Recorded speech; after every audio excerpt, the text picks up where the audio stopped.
Ladies, welcome to our panel on sex, dating, and relationships.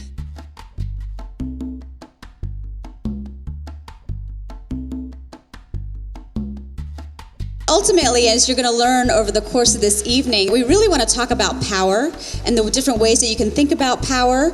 And if ultimately you become proficient at being able to ask for things in your personal life, in your sensual life, ultimately maybe even your bedroom life, imagine if that power could then transcend into other parts of your life, especially the professional one.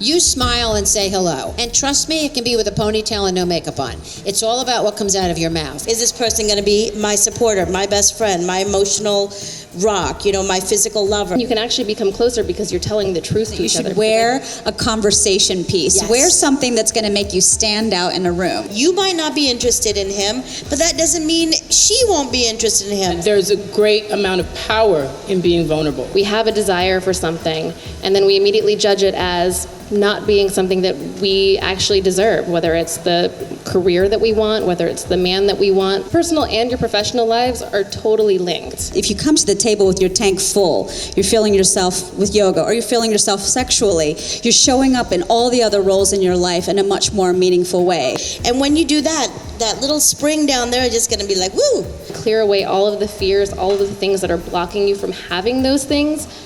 Everything will unfold. We've come from this area where we're supposed to be super women. We're supposed to be the perfect mother, the perfect employee, the perfect beautiful person, the best friend, whatever. It's a lot of pressure. I hate to say it, but women let themselves go. I talk to a lot of women in their 50s and 60s who have lost their spark and know that they want to get it back. Their bodies are turned on and they do have desire, but they have cut themselves off from that completely. You always have to build a man up before you start with the negatives and the jabs and the punches. But you do need to address the problem. I think that if it works for them and they're not complaining about it, I don't think there should be any added pressure that, oh my God, you must do it twice a week. You brought up the point, sexuality can actually be your source of power. When you have on great underwear, I don't know how it does it or what it does, but it makes you feel hot and sexy inside. Sex is a healthy thing to do. I mean, it's good for your immune system, it's good for your skin. You have to be proactive in every part of your life. So if you want to be having more sex, then maybe you need to be asking for more sex.